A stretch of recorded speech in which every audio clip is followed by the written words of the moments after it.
right, I think we're here. We're nearly done with the course. We're going to do a little bit of just talking today, mostly about 3D printing in metal. I've got a couple of just informative things about how to do that. That's not a simple thing to do at home. There are actually a couple, maybe one, maybe two if you think about it, ways that you can get metal parts 3D printed at home.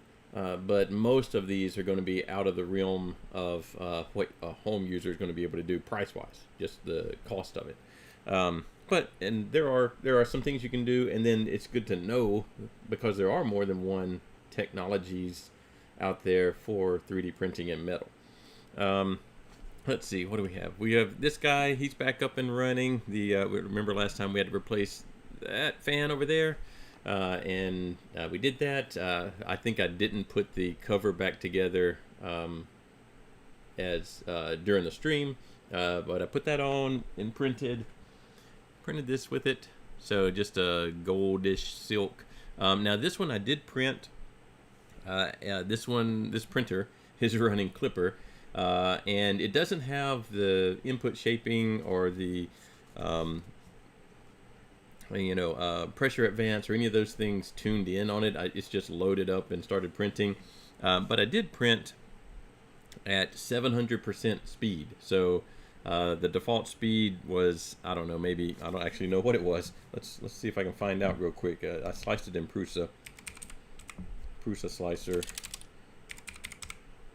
And I let it printed the first layer. You can see that. It was printing a darker color, and then you can kind of see it gets a lighter color as I print faster and faster on it. Let's see what the print settings speed-wise are. Default is the perimeters, so the outer wall. This is a one-wall print, so there's only one perimeter. Was 100 millimeters per second. Now, usually the outer wall is scaled to some percent. I don't see if this setup I'm looking in the Prusa setup for the printer. I don't see that the outer walls are actually, oh yeah, there it is. So let me show you. So perimeters 100%, or 100 millimeters per second. That would be any of your walls. So this one only has one wall, but you could have any number of walls if you wanted to. And then external perimeters, so the outer wall, which this would be the outer wall, are scaled to 50% of that. So normally, when we were printing this part, down here, the darker color, those were printing at 50% of 100 millimeters per second, so 50 millimeters per second. And then I gradually bumped up the speed. In Clipper, you can change the speeds as a percent, or maybe you can type that. No, I think you have to do a percent. So I eventually, at the top up here, was printing at 700%. So 700% of 50% of 100 millimeters per second. So 350 millimeters per second print speed. And it did print. I will say there are artifacts. Let's see if I can find any. Well, you can see these. You can kind of see there's a I don't know if I can focus on that very well. It's going to want to focus on everything else. I don't have a manual focus on this camera, but let's see if we can make it. Yeah, it's not going to want to. It wants to focus further back. But the further back I move it, the harder it is to see the things. But you can kind of see up in there, there's some inconsistencies. But there's also, I don't know if you can see it very well, because it's not that strong, but it is present. Like around this corner and this corner, there is some ghosting or ringing. So input shaping may be able to solve that, or at least reduce it. Maybe it's a little worse on this one. You can actually I think you can see them there, how there's a darker shadow right past that edge and even that edge. That would be a artifact of the vibrations. And input shaping, which Clipper can do, is meant to, as you're printing faster and faster, to try and mitigate against those ringing, ghosting type of artifacts. But other than that, it did print fine, and I was printing at pretty considerable speed. So I think this printer is ready to go again. And so that was kind of wrapping up what we did last time. On our 3D metal printing options, I've just got a list here that we can kind of walk through. I've got some links in there. So I don't know which one people think about most, or even if they think about how do you print in metal. There are ways that you can take a printer like this one, you know, a FDM extrusion style printer, and print in metal. They get increasingly difficult as you get higher and higher concentrations of metal. So there are some filaments, you know, just regular filament that you would print like this, that have metal particles like powder ground into them. I would not call that metal printing. You don't really get the structural, you know, there's no strength associated with it. In fact, it might be weaker than a regular PLA print. What you do get is you get some weight. So a part that's printed in like a copper fill or even a stainless fill or something like that does have additional weight to it. So if you want something that's going to be not necessarily a functional part, but it's going to feel more like a functional part, it's going to weigh more, then those are options, and those are relatively straightforward to do. Generally, if you want to do that, let's see if we can go to Amazon here and find a let's just do copper fill filament. All right, so let's see what we have. Now some of these are just copper colored, so that's just copper color. This one says copper fill, so I think this one probably actually has, this one is more familiar to me. So this protopasta, let's look at it. So this filament, first of all, it's a little more brittle, so you have to be careful with it. Let's see if it tells us the percent. Actually, it says 60%. That's actually a pretty high percentage of filament, of metal in the filament. A lot of the ones I have seen were, in the past, they were maybe 20-25%, something like that, but this is 60% metal. So what that means is it's PLA plastic, so you print it like PLA, or at least similar to PLA, except that instead of just pure PLA, by, I believe, mass, so by weight, 60% of the PLA is copper. Copper is obviously heavier than plastic, and so it's not that big of a by volume type of thing, but there's a decent amount of this filament that is copper ground up copper. So when you print it, you get a part that is PLA with copper particles mixed into it. And what you can do is, even here they're showing you, you know, there's on the left there, that's the raw printed part. It looks copperish, but it still looks printed. In the middle here, they've kind of sanded it, and you can kind of see where it begins to look like a block of copper, and it's heavier, you know, depending on the amount of infill and that sort of thing. But it's still going to be heavier than an equally sized, just pure PLA part. So it does have some heft to it. And then you also get, the far right here, you also get the whatever patina type effect. So does it rust? You know, some of them have iron particles. Does it have a little bit of a shine to it? Or does it have the ability to patina like copper does, like they're showing here? You get that effect because there are real metal particles in there. What you don't get is you don't get the strength. So you wouldn't think of this part being strong like a solid block of copper would be. Even if you printed this 100% infill or all walls or something like that, it still wouldn't be the same effect as a solid block of copper or steel or iron or whatever fill you've put into your PLA. Usually these do show up in a PLA. There might be other materials that have a metal fill in them, but usually it's PLA. One thing to be careful with this, though, is, let's see. So this is, first of all, this is a 500-gram spool, and it's $50. So it's more expensive just off the bat. You know, 500 grams of a PLA is like $8 or something. But you also have to realize that it's 500 grams of a copper-filled or metal-filled PLA spool, where 60% of the weight is metal.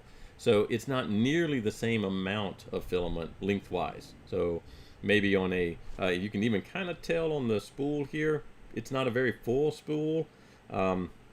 That's because it's so heavy, you know, it's very dense filament that there's not a lot of length in there. So just be aware if you bought some of this thinking you're getting the same volume of material, even if you recognize that, oh, this is only a 500-gram spool, so it's half of what I normally get, it's really not even half of what you normally get volume wise. So just be aware of that. They are reasonable to print. You do normally want to print, well, you pretty much have to print these with a hardened nozzle, and it's better with one of the larger nozzles, so like a 0.6 millimeter nozzle, just because it does have metal particles inside the filament, and the smaller nozzles can clog a lot easier, and brass is going to get worn too fast. So a 0.6 or so millimeter hardened steel nozzle, a roll of this, and you can print parts that can pass as metal. We talked earlier, maybe last week, well, it had to be in last week, I guess, about finishing parts to look like metal. So you can take some, you know, some rub and buff, you know, and kind of make them look like metal. These actually pass pretty well as metal. They just don't have any of the strength properties. So that's the first thing you can do, is just get you some of this copper fill filament, get you a hardened steel nozzle, 0.6 millimeter or so diameter nozzle, and print. There's not a whole lot. You generally have to print a little slower, so you can't do the fast printing or anything, but it does give you a good metal filling, like heft and part. And you can polish them, take some steel wool to them, and they kind of look like the base metal that you're trying to emulate. So that's one thing. That's the easiest thing to do. But let's say you want some of the strength. So now you just want, you don't just want it to look like metal, you want it to be metal property, or at least close to metal physical properties, not just the weight of the metal. So there are some ways that you can do that at home. One of them I've linked here. Let's see. The virtual foundry. Let's see if they're still a thing. They are still a thing. So it looks the same, right? These are, here's a copper filament, and now it's $95, but let's check it out. That's half a kilogram, 1.75, $95. So same kind of thing, costs way more. The difference here is this. So it's 87 to 90% metal. So it is mostly metal.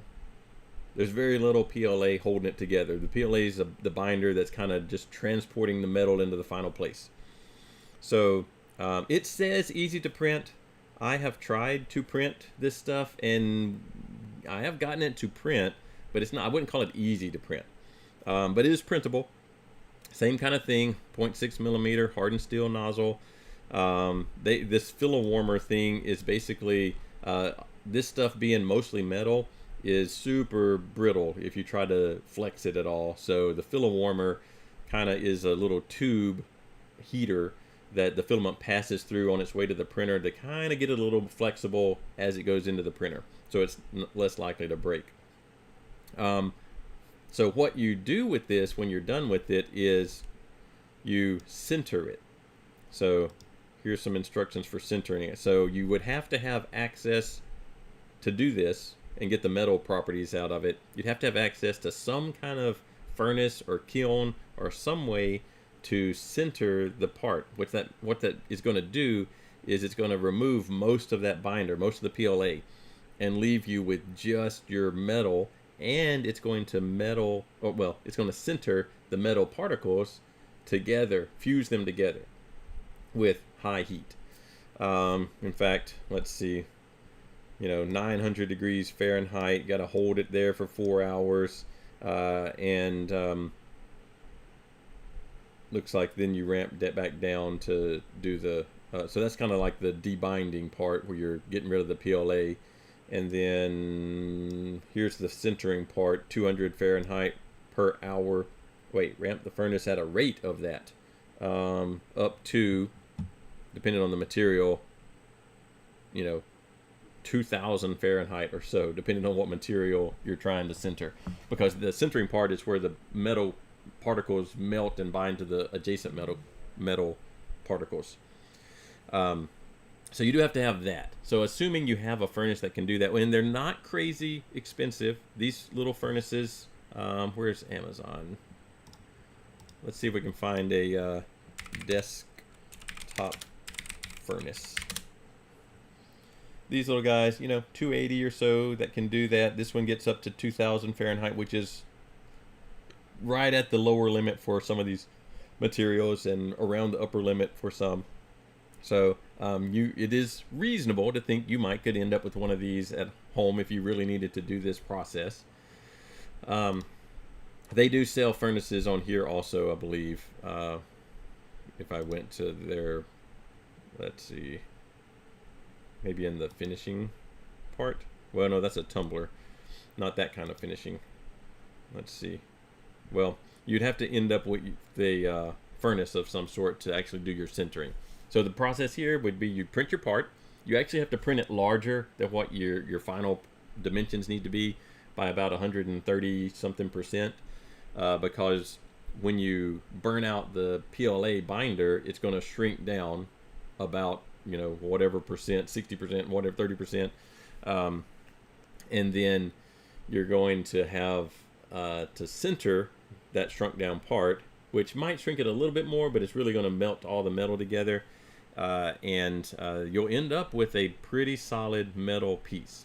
So it's a lengthy process. It's not just you print it and take it off the printer and it's a metal part, but this way you can get metal parts at home for somewhere in the range of, let's see, here's a getting started bundle for $340, plus you need a furnace that's $300, so $700. Somewhere around $700 you could get a setup plus your printer. $700 plus whatever printer. They actually do sell printers on here. You get a setup where you could make metal parts. So there is a way to do it that way. There is another way where you don't directly print. I don't have a link to this one. You can find them on YouTube or whatever. There is another way where you can print a part, and there's first of all, there's printable wax filament. So filament that's largely a wax material, so you can print that, or you can just print PLA, and you can do a lost wax or lost PLA casting process. So you'd again have to have a furnace and a way to melt your metal, your aluminum, or whatever you're going to melt, and you'd have to make a sand mold or a plaster mold of your part that you printed, burn out the wax or the PLA, depending on which lost wax or lost PLA process you're going to do, and then you would pour in your metal. I guess if you were doing a sand cast, you could just use the part that you printed as a as your master, you know, and just do a sand cast. But if you're doing a plaster cast, then it's a lost wax or a lost PLA process. They're slightly different. In the end, you end up pouring molten metal into a cavity, and that's your part. So you can get a molten, or well, you can get a metal part, assuming you have all this other stuff around you. That would be the next step up from trying to print and, you know, do the sintering process. And then they get into a couple of other things here. So metal powder bed fusion. So this is sometimes DMLS or SLM or SLA, or, you know, this kind of words or acronyms you'll see. The general idea here is that I forget the extrusion based printing, and I take a bed of powder, so a metal powder bed. So I've got ground up stainless steel or ground up metal particles of some kind, and I've got a high power laser, and I laser sinter. So I draw the shape of a layer on that powder bed with the laser, and as I draw it, the energy from the laser sinters or melts the little fine particles together. So I've got an example here of what you're thinking of. Let's see. Well, did that one? Sometimes they change the links here. to not go directly where I want them to go anymore. Maybe this one. Here we go. So these are some artificial knees and artificial hips and things. This is a knee. And a large part of this is directly printed in metal, using a laser to sinter metal, stainless steel particles together. And then this one, you don't have to do as much post-processing. Now they looks like they've done some polishing here. They've added some parts like these little probably Teflon or some kind of urethane joint surfaces. But you can get really custom geometry that way. So the downside to this is these machines, like the printers that do this, are extremely expensive. You're probably not going to have one of these at home, at least not anytime soon. So it's probably going to be a pretty expensive, you know, $500,000 type or more machine that can do this kind of printing. The benefit is that the printed parts have 98+% the material properties of the base material. Plus, you can get, you know, I saw a picture here. Here they're actually replicating cancellous bone tissue. So cancellous bone is like the spongy bone that's inside it's kind of like a bone's infill. So a bone, like a femur, has perimeters, a shell that's hard, and then it has an inner part, not the marrow, but like in the head of the femur, an inner part that looks a lot like your infill that you would use in your slicer or whatever. And so in this left picture here, that's a cross section of some of that infill, the cancellous bone, and they've replicated that in metal so that they have printed a infill type pattern that is similar to the cancellous bone. It's you know, one of the things you can do when you can 3D print things versus having to mill them out of a piece of aluminum, or, well, you wouldn't put aluminum in as a hip, but as maybe a piece of titanium or a piece of stainless steel or something. So that's one process, metal powder bed fusion, or maybe it's called direct metal laser sintering, or just selective laser melting. The SLA, I did mention that. SLA a lot of times is referring to the resin version of this, so not the metal version. So I think I said SLA just out of habit, but it really is SLM. SLA is more reserved for the liquid resin that you shine a laser on that and cure it. They even put electron beam melting in this category. So the challenge is the cost. Now, one thing about this is there are more and more services now. I have some linked down here. Xometry, Proto Labs, and Shapeways, where they have these machines, and you can basically send them your CAD file. They will use their machines to print your part, and it'll cost several $100s to get it back to you, but that's way more feasible than, you know, $500,000 to buy the machine to do it yourself. So there are sites out here. These are three of the ones that I'm familiar with. There are others, but these are the three that I know of that can do this kind of thing for you. So maybe you need a metal part, your industry, your company, you don't have access to the metal printing. You don't want or don't think the FDM version of metal printing is going to get you where you need. So you just design your part file and send it to one of these places. Couple $100, they print it, ship it back to you. Binder jetting. So this one, let's see if we have a picture of, well, all right, so here's a big giant Mark forged printer. Let's see if they show any. Here we go. This kind of gives you the idea. So again, you have a bed of some kind of metal powder. Instead of holding it together by sintering it with a laser, you use something more like a desktop inkjet printer, and you print each layer like you would a piece of paper with an inkjet printer. The only thing, instead of printing ink onto it, you're printing a binder, so a glue.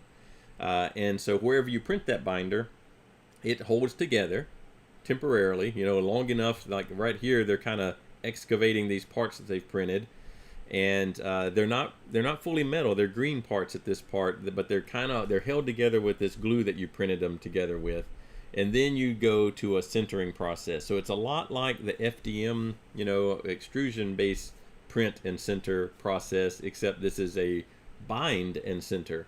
So the benefit is you don't get nearly the shrinkage that you get from the FDM process. You get a little bit higher, or a lot higher, accuracy and detail. Here's some of the result. Well, obviously the watch here has been post-processed. You can kind of see this is a little bit more of the, probably been sanded a little bit, maybe sandblasted a little bit on this part, but you can get these super intricate parts fully metal. They just have to go through the sintering process. Again, this is going to be a more expensive type of process. Here's some more examples of stuff that you could think of printing copper. These are different materials. Also going to be, $500,000, $200,000 maybe to get into this. But you can kind of start to see some of the detail that you can get. And your final part is high 99, 98% metal part when you're done with it. Well, it's all metal, but the properties that it has, the material properties like strength and elasticity and all that kind of stuff, are 98, 99% of the base material. This is slightly cheaper generally than the machine-wise than the powder bed version. No supports, which is nice because the powder, is going to support everything, and then you kind of excavate out your part and just kind of reuse the unused powder.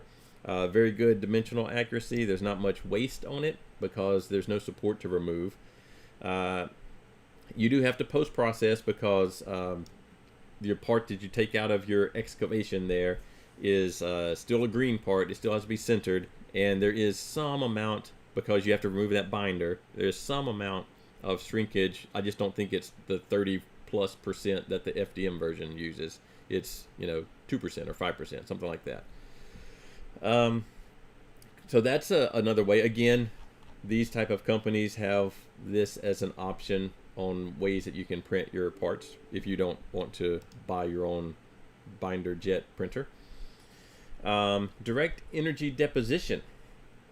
So here, this is a combination of some different processes. So let's see.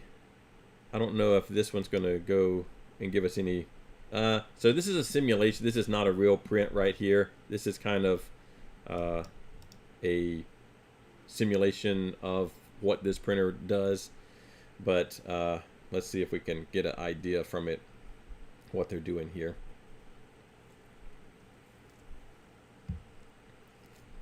So E-beam metal 3D printing, so electron beam. So there's some deposition techniques in like the micro and nano fabrication type of areas where you can deposit material using this same process. And here they've just taken it and like made it 3D. So a process that has been used in semiconductor type world in 2D, they've taken that and built it into 3D. This is newer, and I don't know, I haven't seen these parts in person, so I don't really know how they compare to the others, speed-wise and the actual part-wise. This is definitely not real-time right here. This is not even a real part. It's just kind of showing you the process. It's similar. Instead of a laser beam doing your particle melting, it's an electron beam. So similar type of thing. They're using the same way that you would move an electron beam in other applications. They're using that in this application. So again, I assume, I don't know the price on these. I'm assuming that this is extremely expensive. And you probably are looking at a very specific application where you need high accuracy. Let's see about this wire arc, what they show us here. There's kind of a real machine. So let me make sure that, yeah, here's a sample part. So these are two sample parts. The top one is kind of out as it's done, and this bottom one has been cleaned up. It's been milled down in a CNC mill. So I think what they're doing here, if I'm thinking about the right one, so this is similar to arc welding. In fact, you can kind of see right there, that little piece. Can I zoom in on that? That handle is pretty much the handle from an arc welder, like you would weld some pieces of metal together with. But if I can control the position of that accurately enough, then I could weld in 3D. There's one company, Relativity Space, who's taken this to a giant level. So if you haven't seen this, I think sometime last year, well, here it is right here. This is their lead image. That rocket that's blasting off is like 85% 3D printed with this kind of technology. So it didn't. It was a successful flight. I think it did, explode after it reached max Q maybe. But I don't know if they've launched another one since then. But that rocket is largely, I think it's 85% 3D printed. I was hoping they would show some of their actual printing process, but maybe not. More about the rocket itself. So the benefit here is you can create whatever geometry you want. You can combine pieces that normally aren't combined together because they're manufactured and assembled later. You can just print them all as one piece. And I really wanted them to show some of their printing process, but it doesn't look like they're going to. They're focused more on the actual launch vehicle. So that's kind of that wire arc. It's not necessarily Siemens wire arc additive manufacturing, but it is similar process. Large parts. I've seen a bridge. I wonder if I can find that one.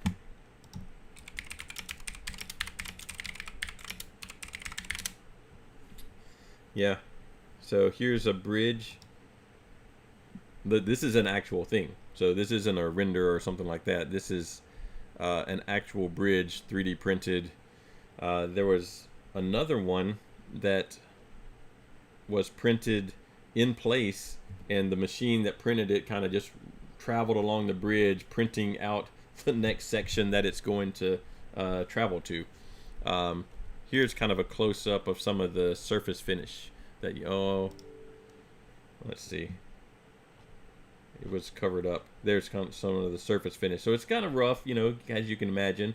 You can go back and finish it, I suppose, but you can kind of see it looks a little bit like somebody took a arc welder and welded it. I don't see any of the in process picture. Oh, there's kind of the 6 degree of freedom robotic arm.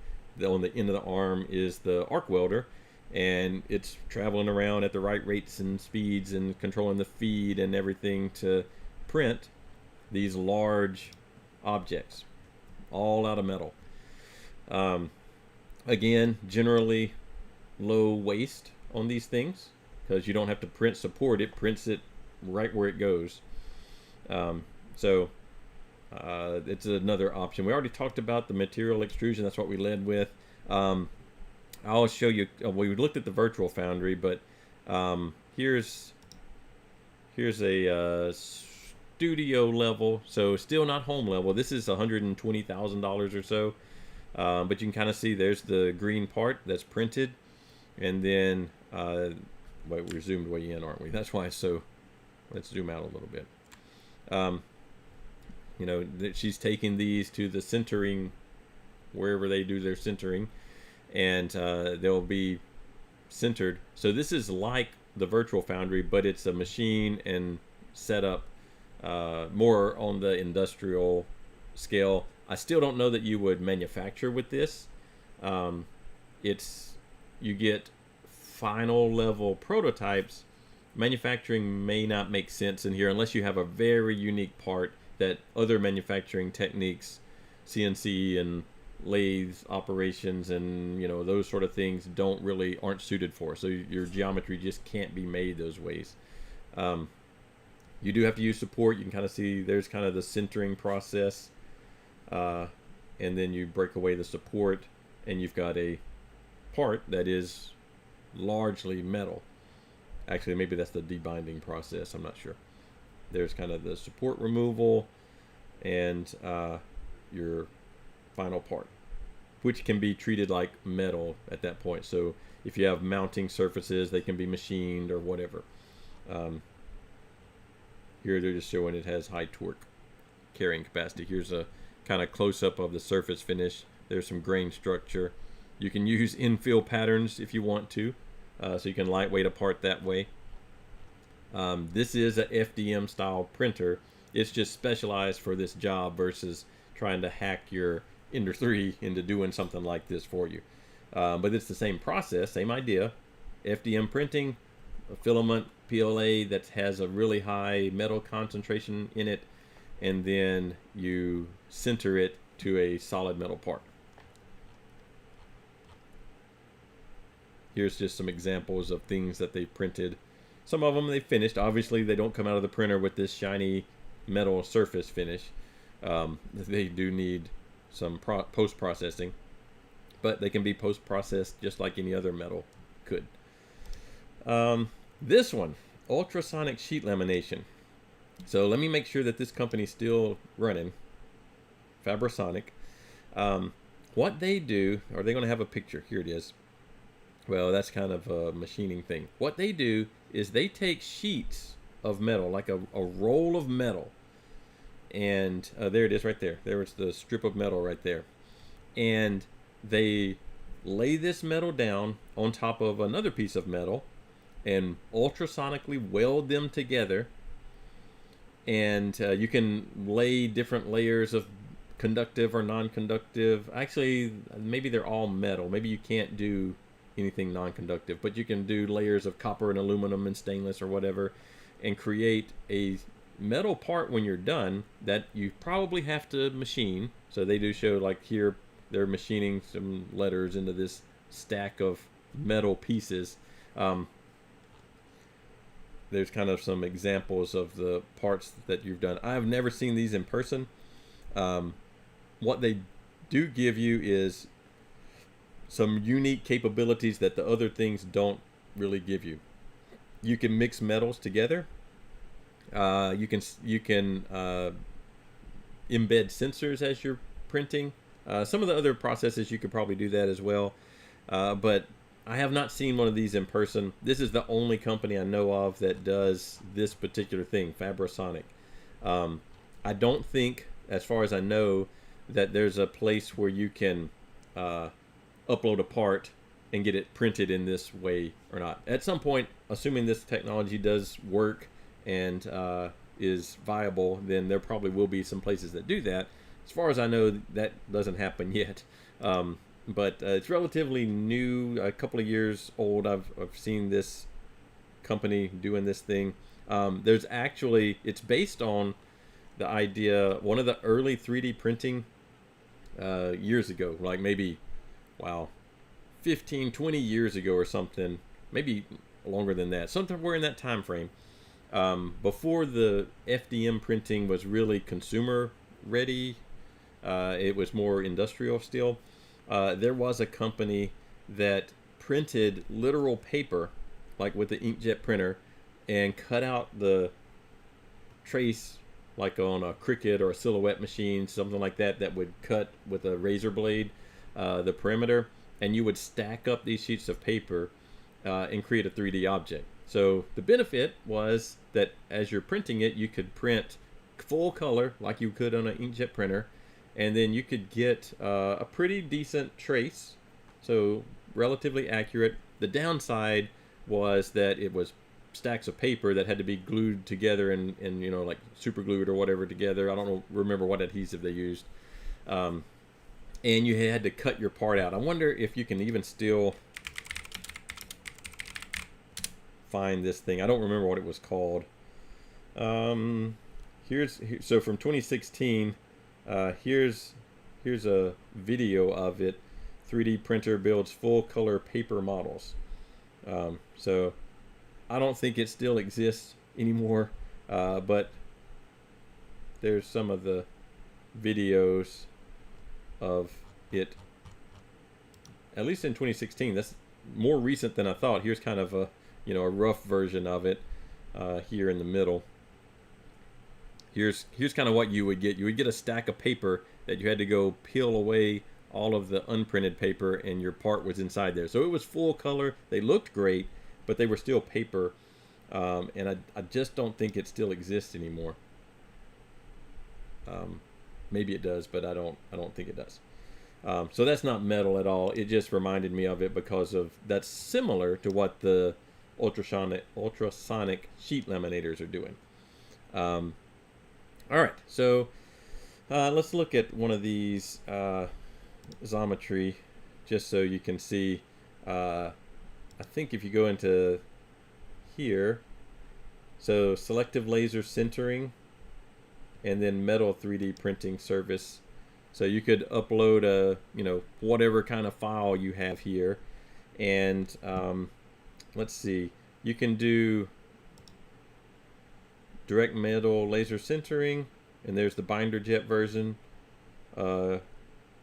And I don't know if you, I think you can do both of them here. Yeah, it looks like now you can also do the binder jetting. So both of the two major ones where you get actual metal parts, at least Xometry has that as an option here. So you don't have to go buy the machine. I'm sure it's not cheap. I think some of the senior design teams in the past that I'm aware of have used this a little bit, and it was a couple of $100s to get a relatively small part. Both of these processes, direct metal laser and binder jet, are pretty small volumes. You can't. Let's see. I saw them. They had the volumes in here somewhere. I just saw. I thought I saw them.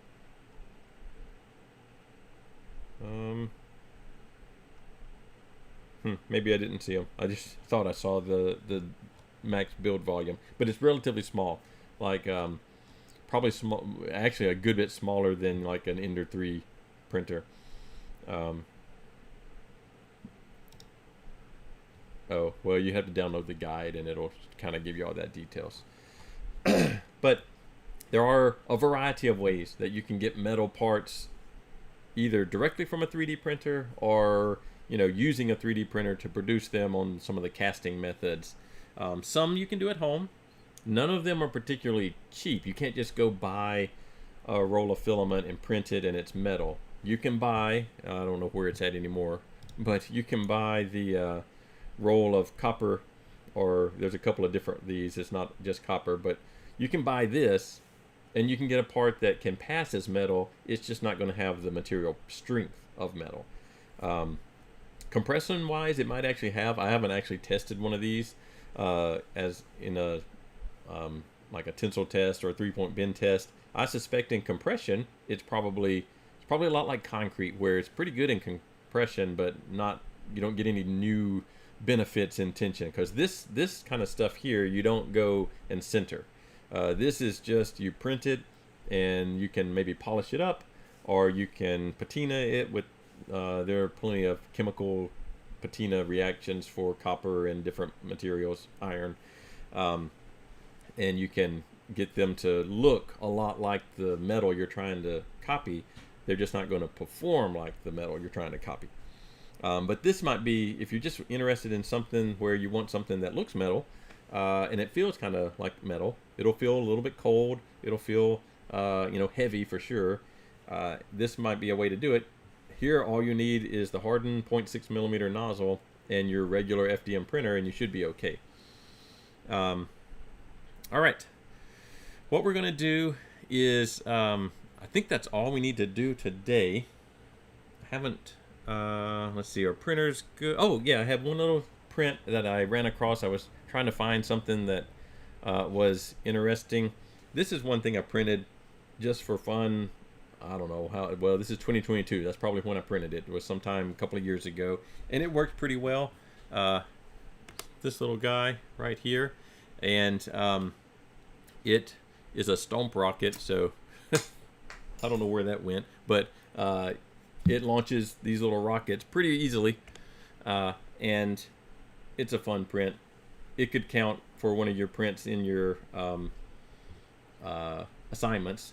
I don't know which one, but it could count for one of them. I think there's one of them that's toys, maybe one of the categories. But it's a fun little print that doesn't take terribly long to print, and it actually is pretty neat. So I just saw that one sitting on the shelf over there, and I thought I'd put it on the list here of things that are interesting. All right, so I think next time what we're going to do is we're going to, let's say you don't want to go down the metal route, but you still need some functional parts that are going to do stuff. We're going to look through different ways to add fasteners. So we're going to look at heat set inserts, captured nuts, and that sort of thing, so that you can actually get real sort of real functional parts, as far as you can bolt them together and take them apart and that sort of thing. Still just FDM printing though. So we'll get into Fusion, probably, maybe SolidWorks, one of the modeling, maybe even Tinkercad. Design some parts, print them, and show you how to put these different fasteners into your print, so you're not trying to glue things together, for instance.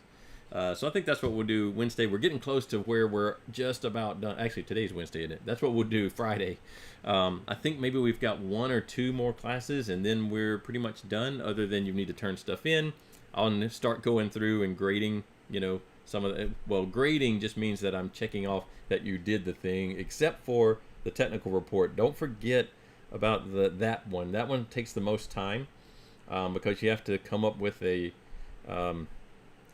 project, some kind of tensile test or whatever you're interested in. It doesn't matter what it is. It doesn't even matter if somebody else has already done it. You're just doing some sort of technical report, and it doesn't have to be that you do a project. It can be that you report on, hey, that direct metal laser sintering process looks neat to me. I'm going to write up what it is, how it works, where it's used, pros and cons, stuff like that, and that's my technical report. So, but it does take a little bit of effort on researching or doing, so make sure you don't forget about that part, because we're getting close to the point where you're going to need some time to do it, and we've only got 2 weeks left. Or, yeah, 2 weeks, a little over 2 weeks. All right, I will see y'all Friday, and we'll talk about fasteners and things like that.